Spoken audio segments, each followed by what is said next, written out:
Baie welkom by vanoggend 27 April se erediens. Ek wil graag vanoggend begin deur vir ons die woorde van Psalm 23 te lees as ons fotum. Die Here is my herder, ek kom niks kort nie. Hy laat my rus in groen weivelde. Hy bring my by waters waar daar vrede is. Hy gee my nuwe krag. Hy lei my op die regte paaie tot die eer van sy naam. Selfs al gaan ek deur donker dieptes, sal ek nie bang wees nie, want U is by my. In U hande is ek veilig. Genade en vrede vir julle van God ons Vader en die Here Jesus Christus deur die werking van die Heilige Gees. Vanoggend se teksvers gaan oor die Exodus verhaal en ons gaan spesifieke tekste lees uit Exodus 13 en Exodus 14. Ek gaan nou begin deur Exodus 13 vir ons te lees.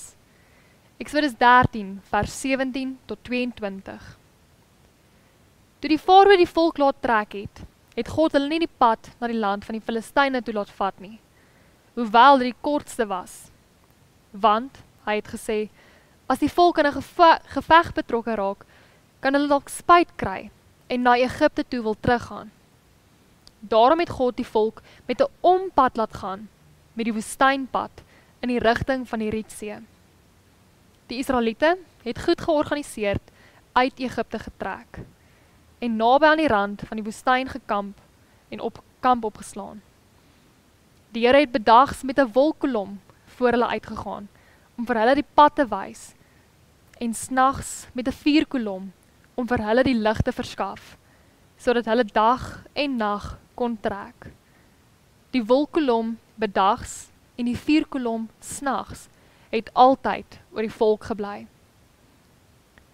Exodus 14 vers 5. Toe die koning van Egipte die berig kry dat die volk vergoed weg is, het sy houding en die van sy amptenare teenoor die Israeliete verander. Die Egiptenaars het gesê, wat het ons aangevang, dat ons die Israeliete laat trek het? Nou is ons hulle diens kwyt. Die Farao het sy strydwa laat inspan en agter hulle aangegaan. Die Here het die Farao, die koning van Egipte, koppe gemaak, sodat hy die Israeliete agtervolg het. Maar die Israeliete het onder die beskerming van God verder getrek. Toe die Farao nader kom, sien die Israeliete skielik die Egiptenaars sit hulle agterna. Hulle het baie bang geword en benoud na die Here geroep. Hulle het vir Moses gesê, is daar nie begraafplek in Egipte nie, dat jy ons saamsleep om in die woestyn te sterwe? Wat het jy ons aangedoen, dat jy ons uit Egipte laat trek het? Maar Moses het die volk geantwoord, moenie bang wees nie, staan vas, kyk hoe die Here julle vandag gaan red, want soos julle die Egiptenaars nou daar sien, sal julle hulle nooit weer sien nie. Bly julle maar kalm, die Here sal vir julle veg. Ek dink meeste van ons ken hierdie bekende uittogverhaal, waar Moses die Farao konfronteer oor hoe sleg die Farao die volk behandel, en waar God die Israeliete dan bevry en red uit die hand van die Farao. Maar die pad van slawerny is net die eerste deel van 'n groter patroon wat ons sien in die verhaal van die Israeliete. Na die volk uit Egipte uit is, volg die pad deur die wildernis daarna, en daarna weer die pad in die beloofde land in. Dis 'n hele reis wat in 3 patrone gesien kan word. Eerstens kry ons die deel van die pad uit slawerny. Dis die bekende deel van hierdie verhaal. Die Farao is 'n wrede heerser, wat die Israelitiese slawe onder hom baie sleg behandel.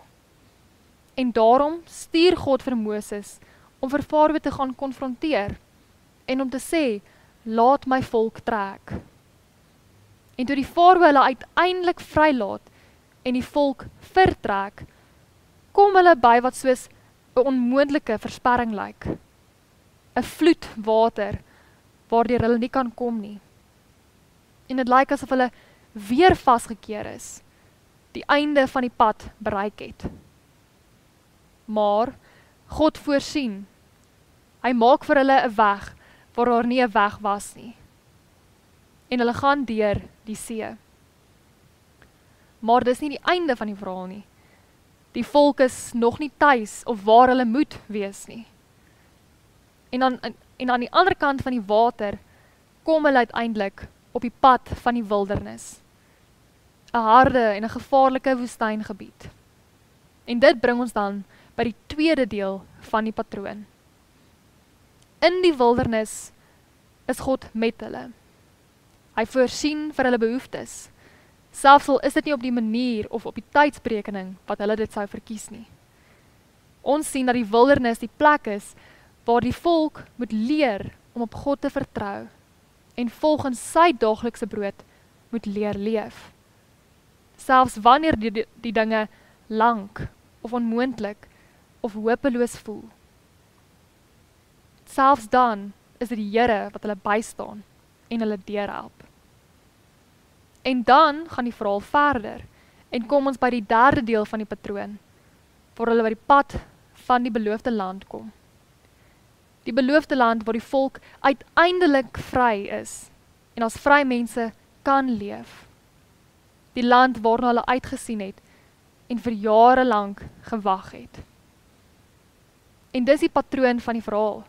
Die pad uit, die pad deur en die pad in. Maar dit is nog steeds nie die einde van die volk se verhaal nie. Wanneer Israel uiteindelik die beloofde land binnegaan, is dit asof hierdie hele patroon weer van vooraf begin. Die volk bevind hulle self voortdurend in nuwe dreigemente van geweld en onderdrukking. En om hierdie nuwe Farao-agtige vyande te konfronteer, sien ons dat God weer nuwe Moses-agtige leiers aanstel, om die volk te red en weer na vryheid te lei. Maar ons sien dat hierdie uittogpatroon eintlik maar deur die hele breë verhaal van Israel verweef is. En later word dit eintlik maar tragies. Die onderdrukkers is nie net meer buitelandse regeerders wat die volk onderdruk nie, maar Israel se eie koning self wat hulle eie mense uitbuit. En so sien ons ook dat God die grootste Farao-agtige heerser toelaat, die koning van Babylon, om die volk te oorwin en as slawe aan te neem. En hy vat hulle uit hulle land en na 'n vreemde land. En na dit alles wat al met hierdie volk gebeur het, alles waar hulle is hulle eintlik maar net weer waar hulle begin het. Die patroon gaan aan. Maar selfs hier sien Israel se profete hierdie uittogpatroon raak. Die uit, die deur en die in. Nog steeds is hierdie patroon aan die werk. Die profete kondig aan dat daar hoop is. En die hoop is 'n nuwe redder en 'n nuwe pad uit hulle slawerny uit. Die profeet Jesaja het gesê dat God sal kom om sy volk te lei op 'n nuwe pad deur die wildernis, om 'n nuwe era van vryheid en oorvloed vir Israel en die hele wêreld te bring. En dis waar ons ook nou is. Toe die mense later vir Jesus begin volg het baie begin hoop dat hy hulle uit hulle slawerny aan Rome en die korrupsie van hul godsdienstleiers sou lei. Maar Jesus het geweet dat hierdie pad uit gaan nie net oor bevryding van korrupte leiers of regerings nie.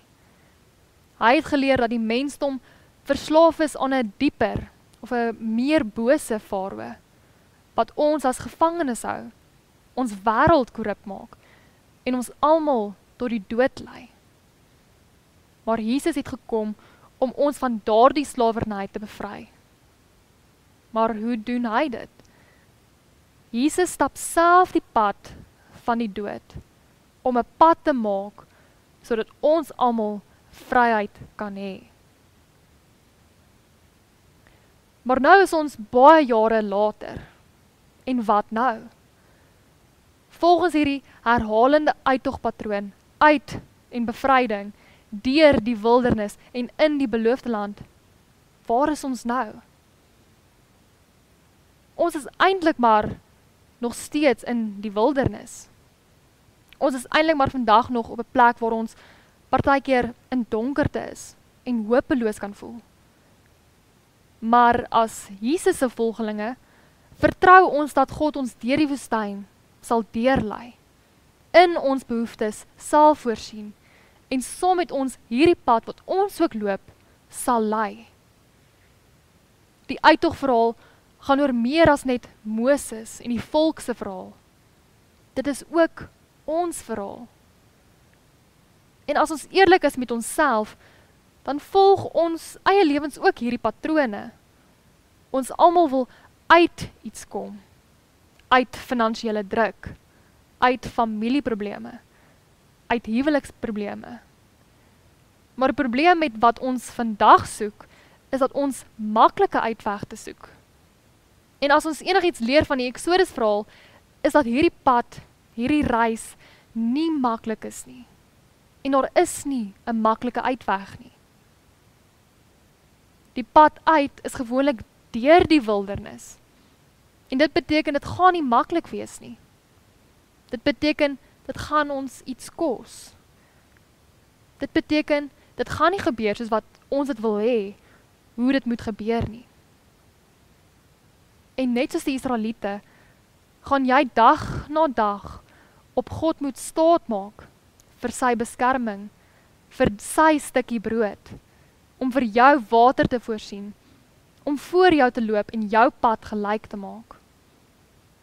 En daarom wil ek hê, ons moet graag die Paasboodskap onthou, en vandag weer daaraan herinner word.